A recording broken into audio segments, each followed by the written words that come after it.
everyone, this is Jeka, your host for today's episode. We have just ended another exciting and remarkable chapter of women in sports in the Philippine Sports Commission. A chapter that is a testament of efforts by the PSC to empower women as outlined in the Magna Carta of Women. The past 6 years was filled with significant efforts to bridge the gender gap and to bring sports to the most number of women and girls in the countryside. In today's episode, we are happy to bring back the milestone and memories of women and girls enjoying the opportunities to network and establish relationships with each other to be a better person, a better player in sports, and in life. Please allow me to walk you through the memory lane of women in sports. Ma'am Celia, paano napalaganap ng Philippine Sports Commission ang sporting culture sa mga kababaihan sa buong bansa? Umikot ang Philippine Sports Commission sa buong bansa upang dalhin sa ating mga kababaihan ang kaligayahan at kabutihan na dulot ng pakikilahok sa sport.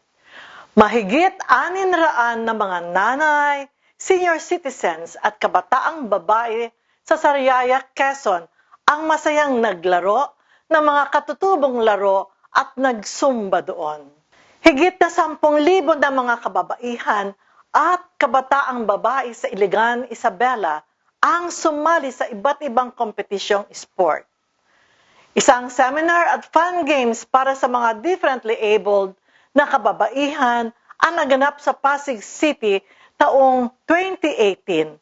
Aktibong nakilahok ang Persons with Disability Affairs Office, National Orthopedic Hospital School for Crippled Children, Philippine National School for the Blind, Tahanang Walang Hakdan, at National Vocational Rehabilitation Center.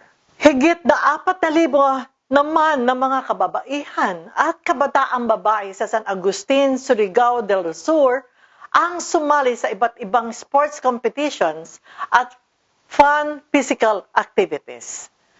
Nakakaaliw balikan ang Zumba mass dancing at fun run ng mga sundalong kababaihan. 3 taon naming binalik-balikan ang ating mga kababaihan sa Tawi-Tawi upang ipadama sa kanila ang saya ng dulot ng pakikilahok sa sport. Mahigit namang 3,000 kababaihang empleyado ang lumahok sa 3 taong Intergovernment Agency Festival of Sports. Samantala, pinaramdam din namin sa ating mga kababaihan sa Tayabas, Quezon ang sarap ng pakikilahok sa sport. In 2016, a new set of government officials took over the management of the Philippine Sports Commission. The PSC continued the Women's Martial Arts Festival, which is truly a very good program. As I learned that even our SEA Games medalist Francine Padios, among others, was a product of this competition program. The Magna Carta of Women, or otherwise known as Republic Act No. 9710, spells out women's right to equal opportunities in sports. In 2014, the Women's Martial Arts Festival was launched by then PSC Commissioner Atiko Thompson.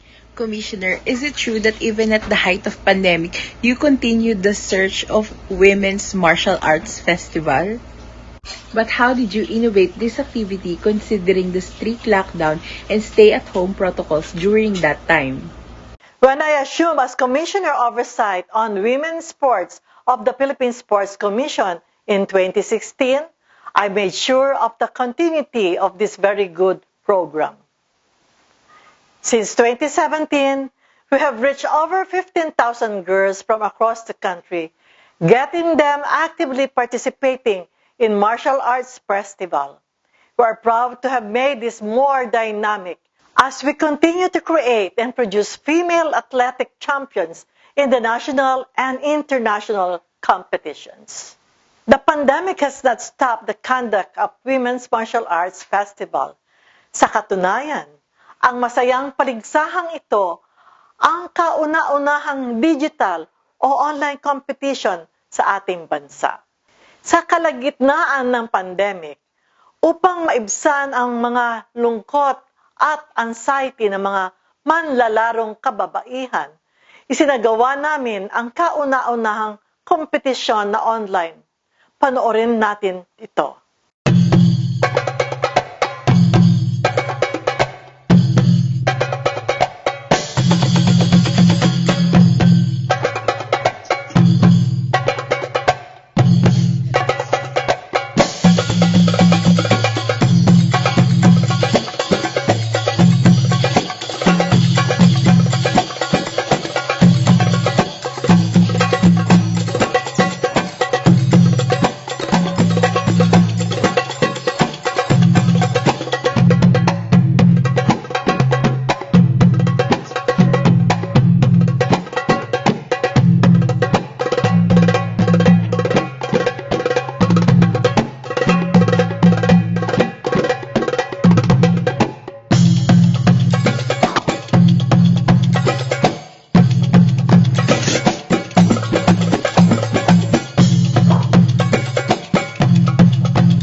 ko bilang isang atleta ay makapasok at makalaro sa Olympic.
Not at your best? You may be dehydrated. You need Pocari Sweat. It replaces the electrolytes you've lost and helps you perform at your best. Be at your best with Pocari Sweat. Pocari Sweat. In observance of the Women's Month bannering, We Make Change Work for Women, the Women in Sports of the Philippine Sports Commission consistently spearheaded seminars series on gender sensitivity, gender responsiveness, gender equality, gender mainstreaming analysis, and women empowerment. How did the Philippine Sports Commission, through Women in Sports, address the negative impact of the Women and Girls of Lockdown and the stay-at-home directives of the national government? To address the negative impact of the COVID-19 pandemic on women's mental and physical health, we mounted in 2021 a campaign to get the women and girls moving. Hindi lang yan, nagpagawa rin kami ng isang original exercise music na ang lyrics ay ginawa ng isang local artist ng Laguna. Let's take a look of Zumbarangay Pilipinas.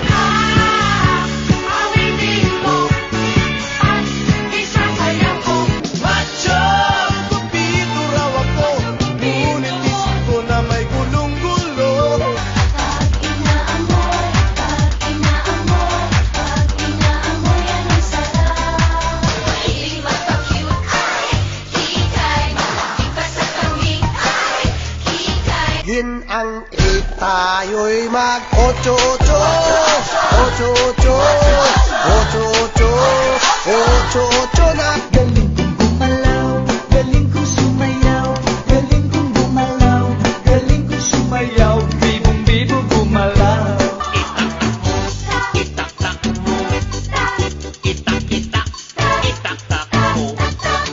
Sige sayaw, sumigaw na. Takot sumayaw, wag na wag kang bibitaw. Sadyang ganyan lang ang buhay, magkumag kung lagi na.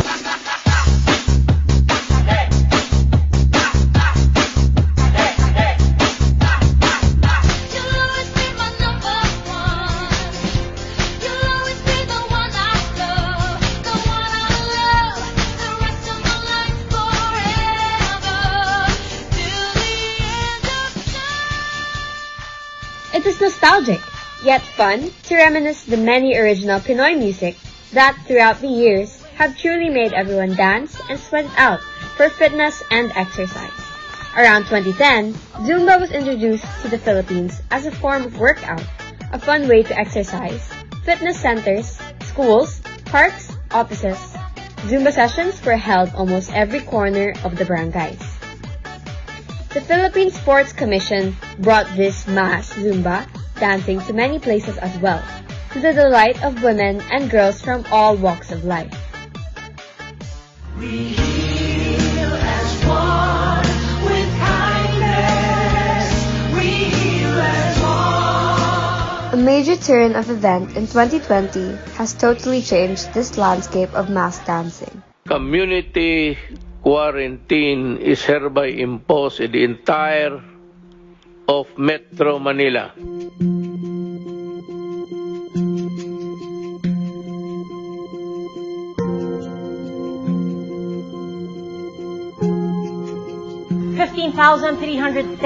ang mga kaso ng COVID-19 na naitala sa bansa. Sa kabuuan, 771,497 na ang mga tinamaan ng sakit.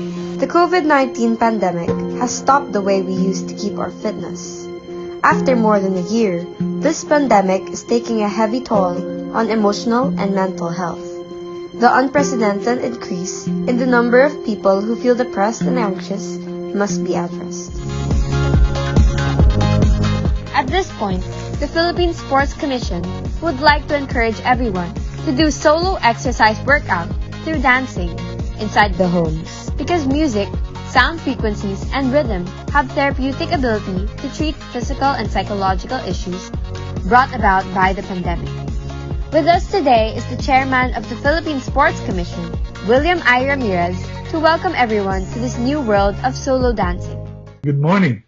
For the first time in the Philippine sports, where we launch a dance exercise, workout, music for all the girls, of course the boys, and to everyone during this pandemic. I look at it that the benefits of dancing, whether Zumba or ballet or hip hop or whatever dance, it will help individual to stay fit, can improve their muscles, strength, endurance, and fitness. It's a way of meeting new great friends, and will improve your heart and lungs, which is vital against pandemic. And lastly, the most important thing is to improve the quality of life. So I would like to congratulate Commissioner Celia Kiram and all the supporting staff for engaging into a very healthy quality of life exercises in the midst of pandemic. Mabuhay po kayo. Thank you, Chairman, for your inspiring message. Meantime, the Philippine Sports Commission is proud to present to you the original dance exercise music, Igalaw-Galaw Ating Katawan, sang and danced by the Ramos sisters, Jamela, Princess Jeka, and Jonna Olympia. Ladies and gentlemen, this is all for you. Let's all dance together.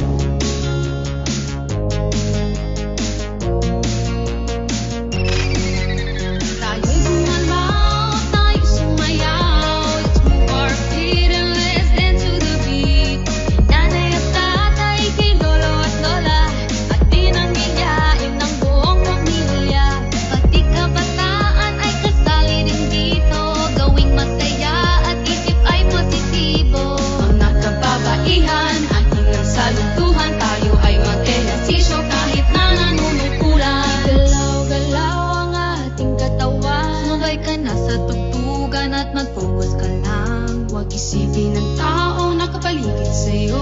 Makakamit mo rin ang ninanais mo. Rise up and shape it up. Oh, rise up and shape it up.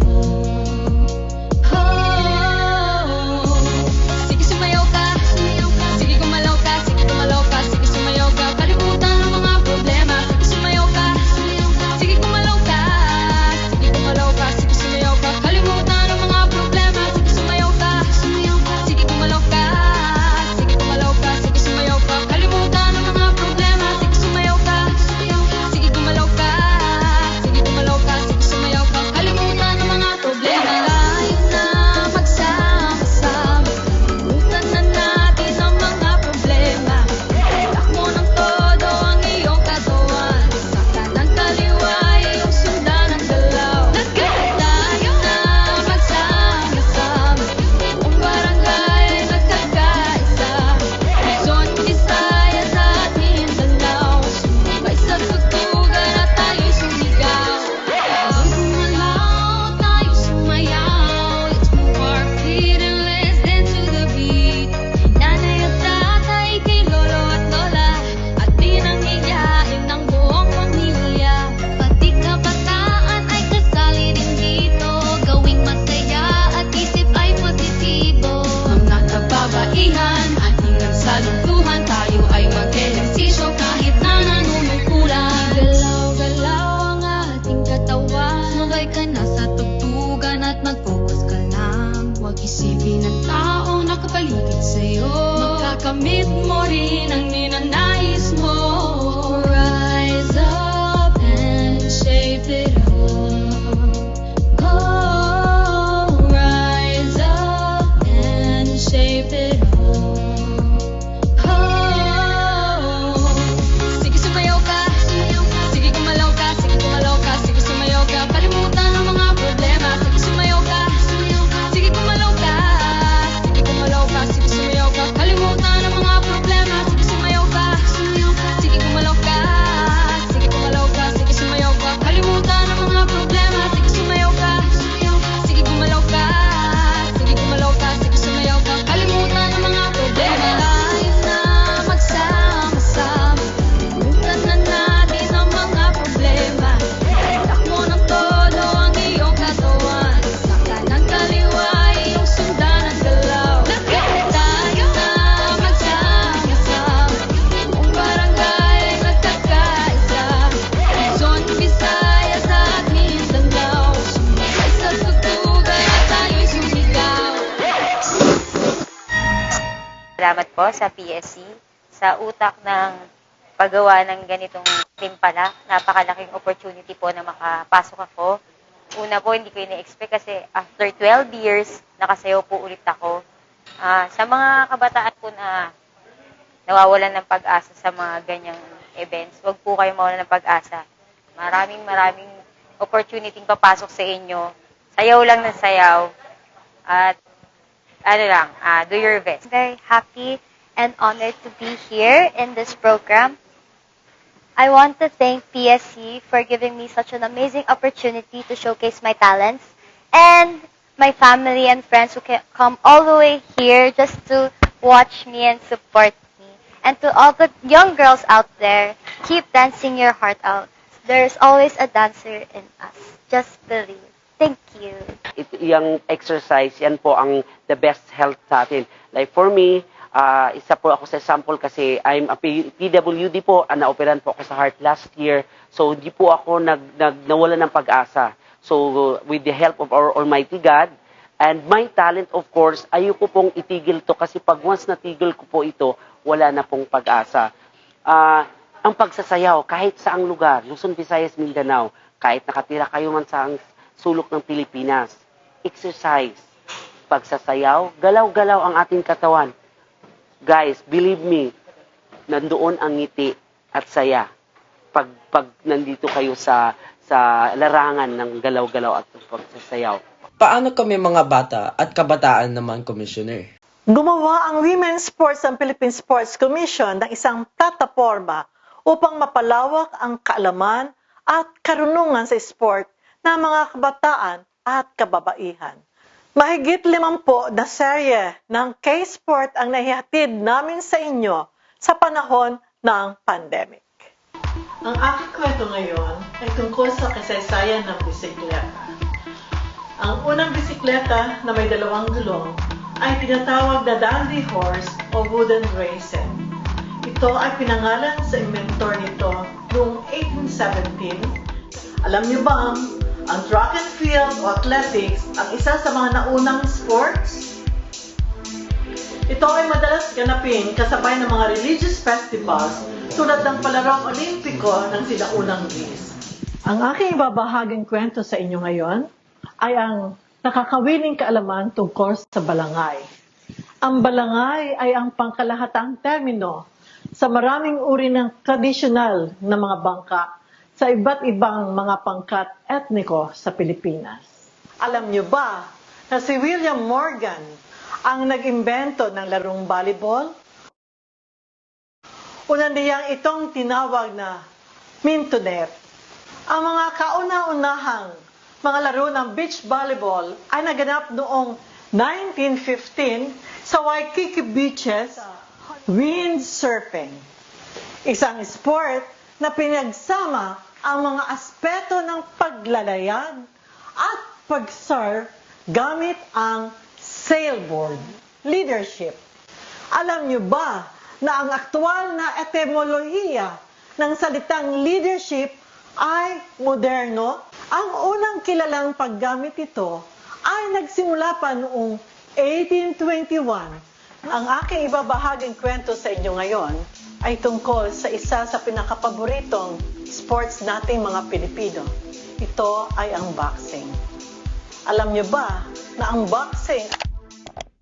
Ang aking kwento ngayon ay tungkol sa pagsayaw na napakabisang ehersisyo sa katawan at isipan, lalo na ngayong pandemya na kung saan ay napakaraming taong nakakaramdam ng depresyon at anxiety.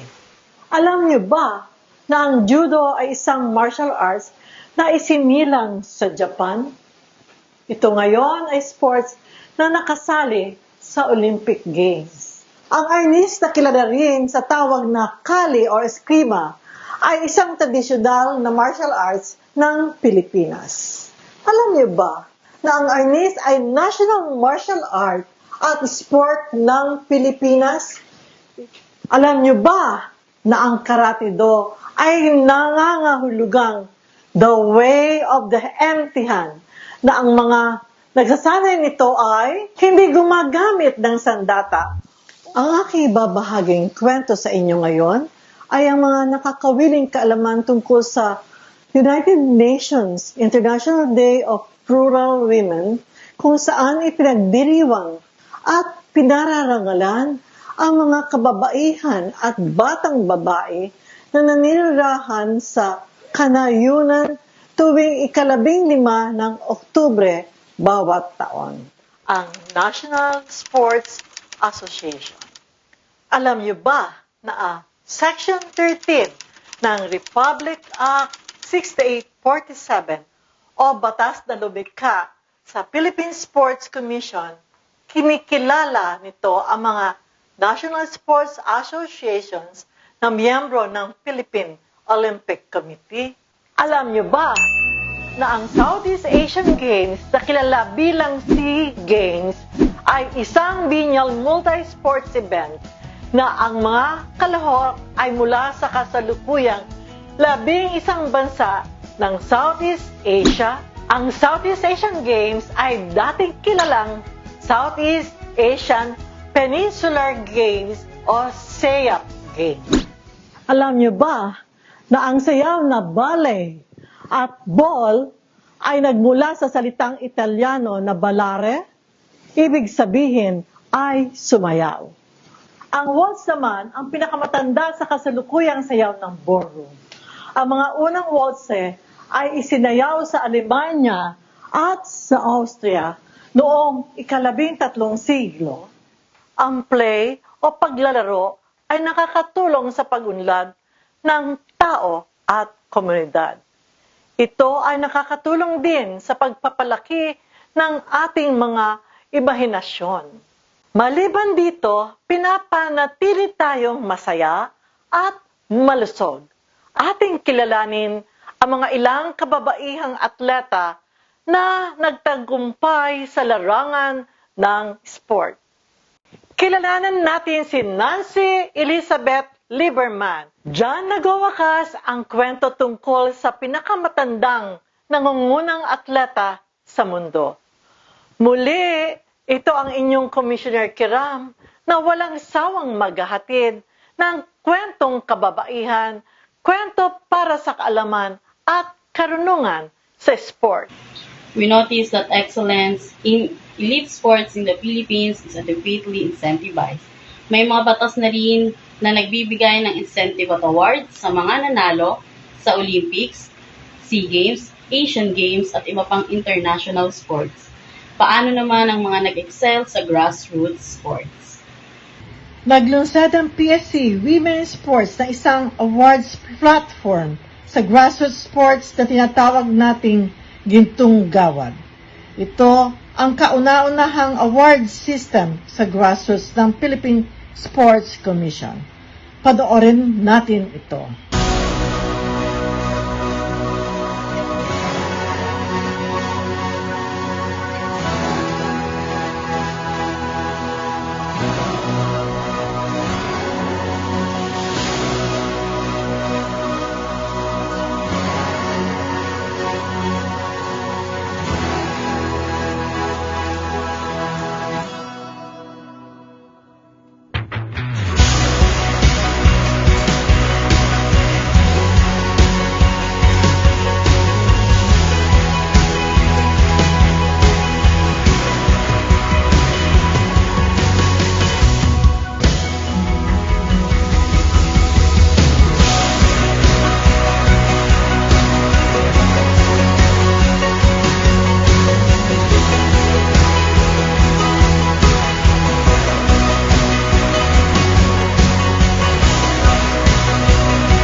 na-share sa akin ng friend ko ang isang episode ng Rise Up, Shape Up.